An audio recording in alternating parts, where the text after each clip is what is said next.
Ultima 6 The False Prophet has probably the most thought-provoking, introspective, character-driven plot in the entire series, and to say that following Ultima 5, one of the best RPGs ever made, is quite an accomplishment. And yet, I hate this game. I hate it. I keep trying to play it for like 2 hours, and then eventually I just get frustrated. Ah! Hey, children! Guess what time it is? Ah! It's time for some serious chuckles! Ah! Don't touch me, pervy clown! Clown? I'm not a clown! I'm Chuckles the fucking Jester, dipshit! What's the difference? Clowns get paid! Actually, that's not true. Lord British was paying me as a professional fool, but I quit when I discovered he was paying me in counterfeit money. I guess you could say I was making a false profit. Fuck you, Chuckles! Get the fuck out of my house, clown! Oh, am I hoarding in on your shitty review, Spoonie?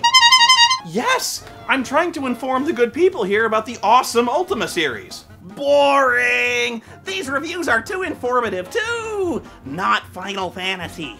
Why so serious, Spoonie? These reviews aren't nearly as funny as your old stuff, and that's why I'm here! I'm here to fill your review with all sorts of chuckles! No. Oh, just one joke. You'll like it, I promise. Knock, knock. Who's there? Little Richard. Little Richard who? Ow! Get it? Get the fuck out! Oh, you're no fun anymore. I said out! Fine, I'm leaving. Hey, when are you gonna finish Minority Report? No! Right away, when you boot this game up, it feels like something really special is going on. The music is memorable, mysterious, and haunting, and it raises a real sensation of alien terror and fear of something truly dire about to happen. You're once again summoned by the moon gates, but right away you notice something's wrong, because these moon gates are red, but you go in anyway and find yourself standing in some unholy shrine surrounded by a horde of demons who just summoned you here for a blood ritual. They strap you to a stone slab and start chanting from a book as the biggest, scariest one raises a knife to cut your damn heart out. But just in time, your old companions interrupt the ritual and shoot the High Priest in the back of the head with a crossbow, and you make your escape back to Britannia. Once you get there, Lord British tells you that demons are pouring out of the underworld and have captured all the shrines of virtue, and are tearing the land apart searching for something or someone. He tasks you with killing the Hellspawn and freeing the shrines, but you can tell there's something more at stake since the ritual book the demon was holding has you on the cover, and you're fairly sure it's not fanfiction. See, they're not evil, they're just desperate. Their homeland's dying, falling apart ever since some self-righteous surface dweller with a huge cross on his chest kicked the door into their most holy temple, killed everything in sight, and stole their most righteous holy book, the Codex of Infinite Wisdom. Oh, right. Yeah, sorry. This all used to be so simple, you know? Being the Avatar, just be a nice guy, champion of the downtrodden, slayer of evil. But now you've brought doom to an innocent race of people whose only salvation is a holy war to reclaim their most holy artifact, which, let's face it, you flat out stole from them. Bottom line, this is your fault, even though I personally blame Lord British, you know?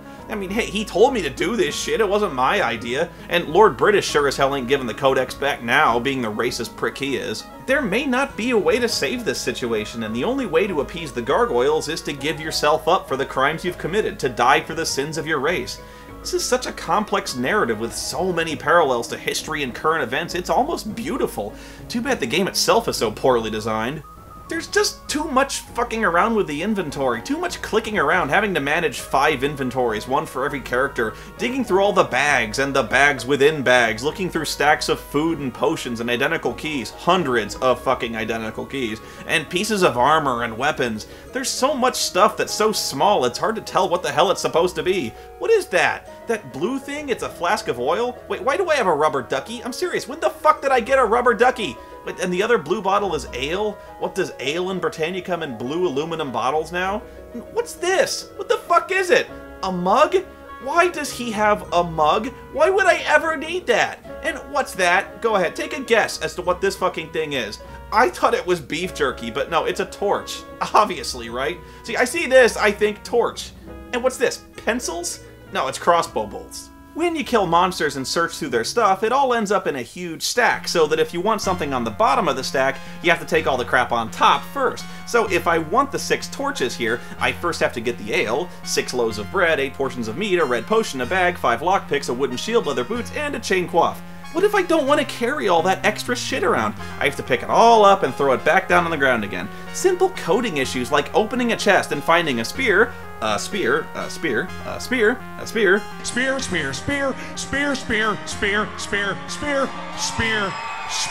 Why not just say, thou dost find a fuck ton of spears? I mean, it counts the gold coins, it doesn't list every gold coin individually. What if I wanted a throwing axe here? I need to pick up a spear. God damn it, who carries this many spears anyway? And I hate the music. Yeah, I know I said I liked it before, but here it's just hours and hours of the same repetitive MIDI tunes. And most of the time, the music doesn't even match what's happening in the game at all. Like when I'm trying to retake this shrine from the bloodthirsty gargoyles, and for some reason I've still got Hail Britannia screaming through the speakers. The music changes immediately on unpredictable cues, going from one song to the next so fast I get auditory whiplash.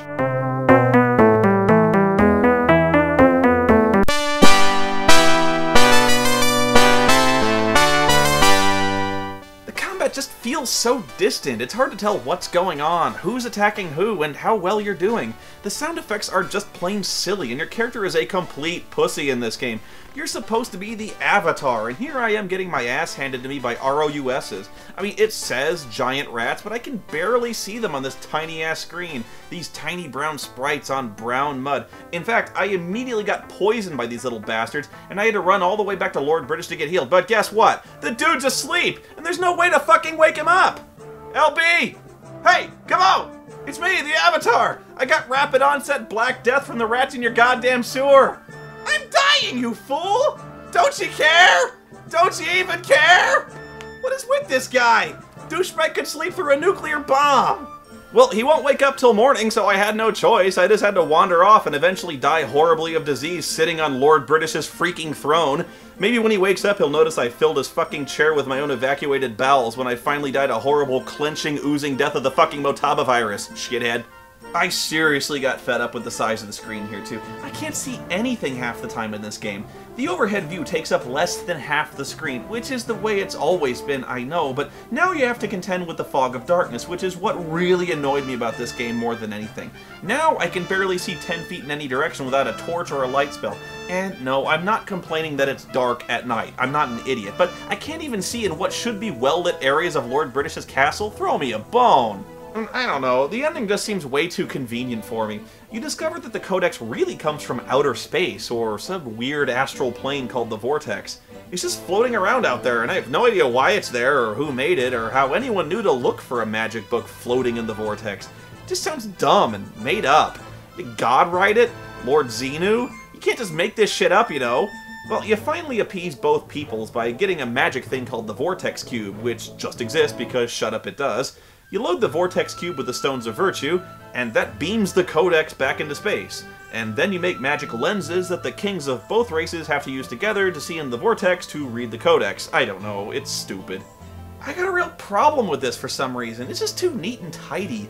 Lord British is still a racist prick who was unwilling to compromise, and the gargoyles never even attempted diplomacy, skipping straight to the jihad and murder. You're forcing them to cooperate, solving none of the underlying racial tensions or ideological differences. It's just coercion.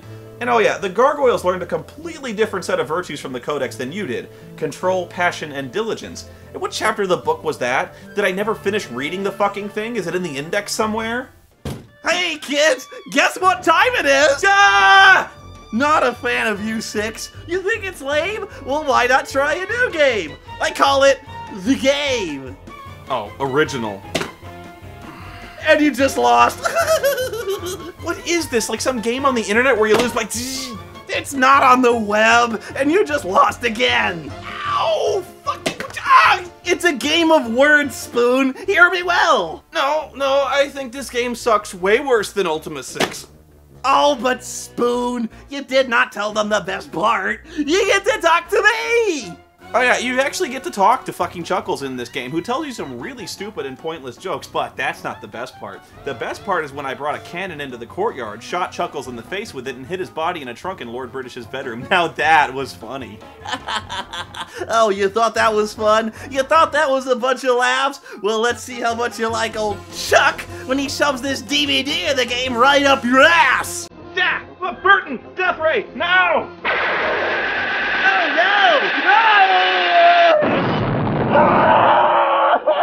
Oh! Yeah, you know he's right. I never did finish Minority Report. It kind of makes me wonder what else I forgot to review.